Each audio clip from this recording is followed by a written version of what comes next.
Baiklah, selamat pagi semuanya. Kali ini kita akan mempelajari tentang case memory. Ya, ini masih hanya introduction untuk case memory.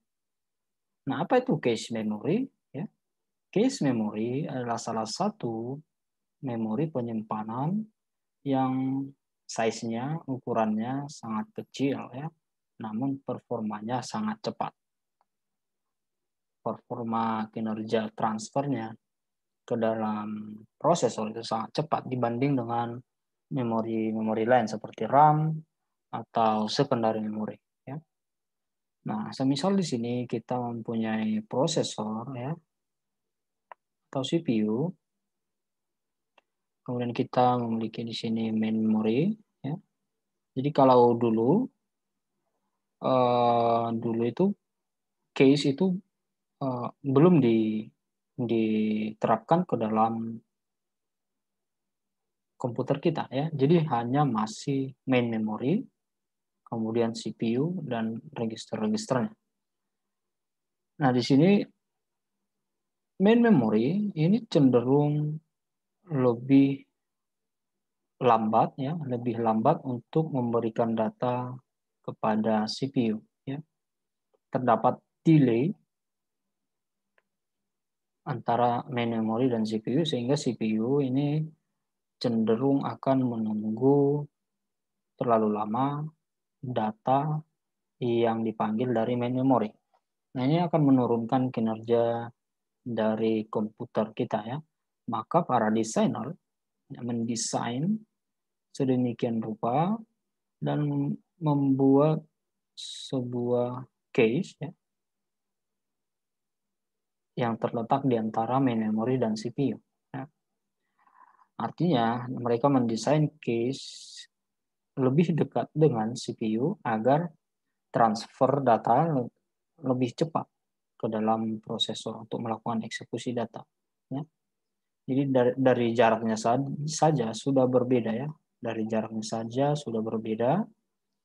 Kemudian komponen penyusunnya seperti transistor sudah lebih rapat ya dibanding uh, dengan main memory jika kita compare per bitnya seperti yang saya jelaskan di slide sebelumnya, di video sebelumnya. Nah, jadi dimanipulasi ya, manipulasi delay-nya ini menggunakan cache memory. Ya. Namun ternyata dengan satu case memory saja itu tidak cukup untuk uh, untuk mengatasi delay tersebut karena tetap masih memiliki jarak dari prosesor. Ya. Tentu prosesor masih keadaan menunggu walaupun itu sudah berkurang banyak ya delay-nya. Nah, kemudian para desainer juga membuat atau mendesain uh, sebuah case penyimpanan di dalam CPU ya. Case ini juga disebut sebagai case. Tapi case yang ini adalah level 1 ya. Jadi dibuat ke dalam beberapa level, ada biasanya ada 3 level, level 1, level 2, level 3 ya. Jadi level 1 itu biasanya sudah embedded di dalam CPU atau prosesor itu sendiri. Nah, kita bisa bayangkan dengan terletaknya level 1 ini dalam CPU, artinya jarak tadi yang ada di dalam, misalkan ini adalah case level 1, level 2 ya. Jarak antara level 2 dan CPU akan dipersingkat oleh level 1. Namun kapasitas untuk level 1 itu lebih kecil dibandingkan dengan level 2, dengan level 3, dengan main memory dan uh, eksternal memory. Ya. Dimanipulasi dengan menempatkan level 1 di dalam CPU. Nah, coba kita uh, bayangkan kenapa tidak membuat case dengan ukuran yang sangat besar ya, dengan ukuran yang sangat besar sehingga kita tidak memerlukan main memory atau secondary memory lagi. Nah, ada dampak yang akan terjadi ketika kita mendesain case ke dalam kapasitas yang tinggi, ya. Salah satu faktor utamanya adalah cost. Karena dengan membuat case misalkan 1 tera, ya, sebesar secondary memory atau hard disk, nah ini akan membuat case sangat mahal, akan membuat komputer sangat mahal, dan bahkan tidak ada yang mampu membelinya. Ya. Oke, semua ini akan dihilangkan tentu uh, tentu komputer kita akan semakin kecil karena ini tidak ada, ini juga tidak ada. Laptop mungkin akan lebih kecil lagi, lebih ringan dan lain sebagainya. Namun cost-nya akan semakin besar. Jadi tidak salah ya, tidak salah semakin kecil uh, perangkat elektronika ya, maka dia bisa saja memiliki biaya yang sangat tinggi ya untuk kita membelinya. Karena memang komponen-komponen dalamnya didesain sangat detail sekali ya. Misalkan memorinya sangat tinggi, kalau memorinya sangat tinggi kapasitasnya artinya proses desainnya juga akan sangat memakan banyak waktu dan juga memakan biaya dan tenaga.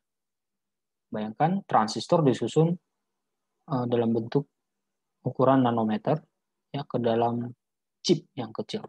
Nah, akan sangat sulit sekali.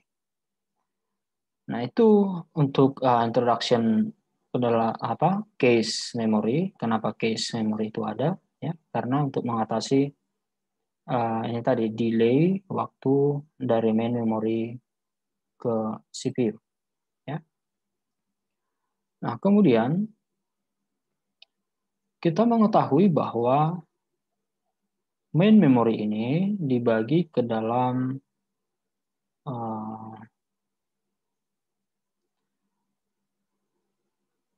kita membicarakan antara main memory dan juga cache ya.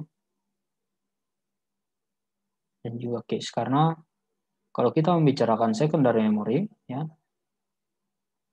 Secondary memory kita akan membicarakan tentang paging ya.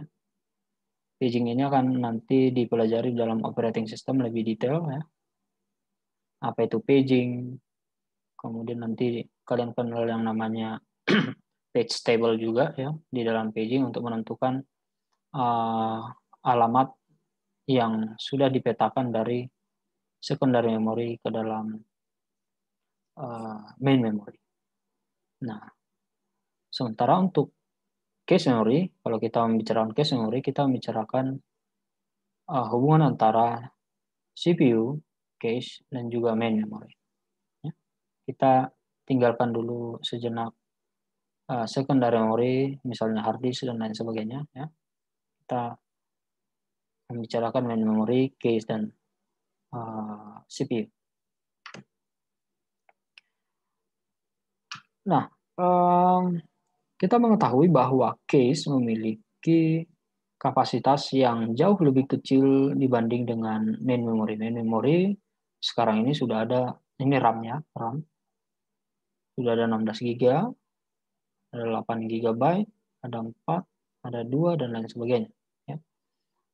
Nah, sementara cache, kita mungkin hanya memiliki 2 mega, ya, atau 8 mega. Ini sudah sangat tinggi sekali.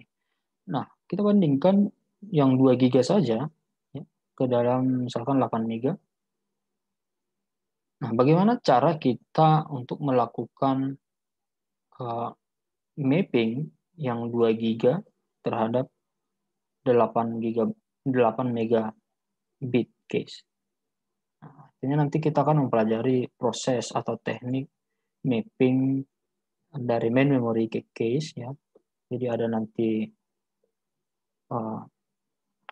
beberapa metode ya. Ada direct, ada associate, kemudian ada set associate. mapping. Jadi yang ketiga ini nanti akan kita pelajari di dalam proses mappingnya. Ya. Nah, untuk sekarang ini untuk mengantarkan ke dalam proses mapping tersebut. Ya. Makanya perlu adanya perkenalan tentang case memory.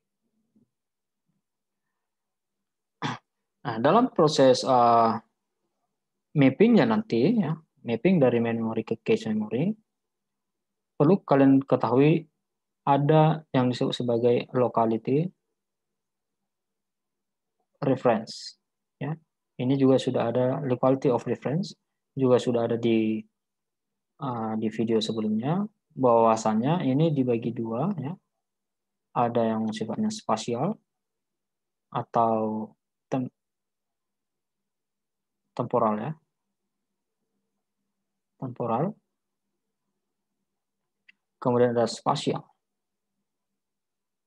Untuk yang temporal ini biasanya ini akan menggunakan salah satu algoritma is recently used, ya, atau alamat yang baru saja dipanggil oleh CPU, ya, biasanya tidak akan lari dari situ, ya, biasanya tidak akan lari, akan dipanggil lagi. Nah, itu yang dikatakan oleh temporal locality of reference. Biasanya akan dipanggil lagi data yang atau alamat yang baru saja dipanggil. Ya. Jadi itu memiliki lokasi tertentu nanti untuk case, ya. Data-data yang sudah dipanggil, ya, tentu akan dimasukkan ke dalam case, ya, akan dimasukkan ke dalam case sehingga jika nanti CPU memanggil data tersebut, ya tidak perlu lagi ke dalam main memory, tapi harus ke case saja, ya, ke case saja dia, tidak perlu ke main memory. Kemudian untuk spasial, ya, spasial di sini nanti akan lebih dalam lagi sebenarnya di operating system, gimana cara mengakses data dari, misalkan main memory ini kan terdiri dari blok, ya, jadi ini adalah number of block, berapa blok dia, ya, jadi terdiri dari blok data, blok data. Kemudian setiap blok data terdiri dari byte, ya, apakah dia 4 byte, 5 byte dan sebagainya, atau words, ya. Nanti kalian kenal dengan yang namanya words, ya. Jadi words itu bisa 8 byte, bisa 16, bisa 32, tergantung spesifikasinya, ya. Nah, misalkan di dalam satu blok terdiri dari 8 words, ya, 8 words. 0 sampai 7, ya. Misalkan kita ingin mengakses words yang keempat, ya. Prosesor ingin mengakses words yang keempat. Artinya, di dalam spasial, tidak hanya words yang keempat ini yang akan diakses, tetapi semua ini, ya, semua blok ini akan diakses oleh prosesor. Kenapa harus diakses? Karena kemungkinan nanti untuk data berikutnya yang akan diakses adalah data yang berdekatan dengan word 4 ini. Ya tentu saja ada word 3, word 2, word 1, 5, 6, dan sebagainya. Jadi itu yang dilakukan oleh spatial locality of reference. Kalau mengakses satu word, dia akan mengakses semua blok data. Ya, itu untuk spasial. Nah, kemudian perlu kalian ketahui lagi di dalam case memory, ya, ada yang disebut sebagai case hit, case miss, ya. Bukan case miss, ya, tapi case miss. Case miss. Pertama case hit dulu, ya. Case hit. Oke. Case hit. Nah, untuk case hit di sini artinya adalah ketika CPU, ya, CPU ini kan mengeluarkan yang namanya logical address, ya. Kemudian logical address akan ditranslate ke dalam physical address. Kenapa harus ditranslate ke dalam physical address? Karena baik itu cache dan main memory, mereka itu memiliki yang namanya physical address. Ya. Jadi dari logical yang dikeluarkan oleh CPU, ya, kemudian ditranslate ke dalam physical address. Nanti proses translasinya ada di dalam operating system, dalam operating system. Saya hanya mengantarkan saja ke dalam pembelajaran operating system. Jadi setelah physical address di-generate, maka alamat tersebut sudah di-convert ke dalam physical yang dimiliki oleh main memory ataupun cache. Ya. Nah di sini ini awalnya dari mana tadi? Oh, cache hit. Cache hit. Nah, ketika cache hit tadi, ya, cache hit artinya alamat yang dituju, ya, atau data yang akan dieksekusi itu sudah ada di dalam cache, ya, sudah ada di dalam cache. Misalkan kita memiliki X di sini, jadi prosesor sudah pernah mengeksekusi X ini, ya, sehingga X tetap tersimpan di dalam cache, ya, yang tadi locality of reference. Ketika sudah pernah dieksekusi, maka akan disimpan di dalam cache, ya, untuk mengantisipasi jika terjadi proses second cycle terhadap alamat tersebut. Ya. Maka ketika ini ada, maka disebut sebagai cache hit. Kemudian ketika data baru ingin dipanggil oleh CPU, ingin diproses, dan ternyata tidak tersedia di cache, ya, maka disebut sebagai cache miss. Artinya cache miss di sini, CPU akan mengenerate physical address, logical atau physical address ini, datanya akan diambil dari main memory. Ya. Datanya akan diambil dari main memory, namun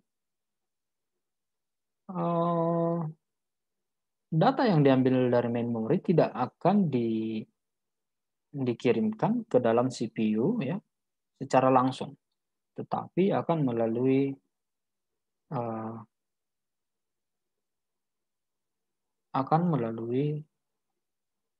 cache, ya, akan melalui cache. Ya. Agar apa? Agar kopian dari data yang dipanggil tadi dari main memory ini dikopikan ke dalam cache, misalkan Y tadi, ya. Dikopi dulu, baru dikirimkan melalui bus tadi, bus. Dikopi, kemudian dikirim ke CPU sebagai cache miss. Nah, untuk tadi yang secondary memory, yang paging, ya, perlakuannya juga tetap sama. Ya. Ketika dia di dalam memori terdapat misalkan Y tadi, ya, terdapat Y, maka disebut sebagai page hit. Jika seandainya Y tidak berada di dalam main memory, tetapi berada di dalam secondary memory, dan harus ditransfer ke main memory, maka disebut sebagai page fault. Nah, ini adalah istilah-istilah yang perlu kalian ketahui di dalam cache memory. Ya.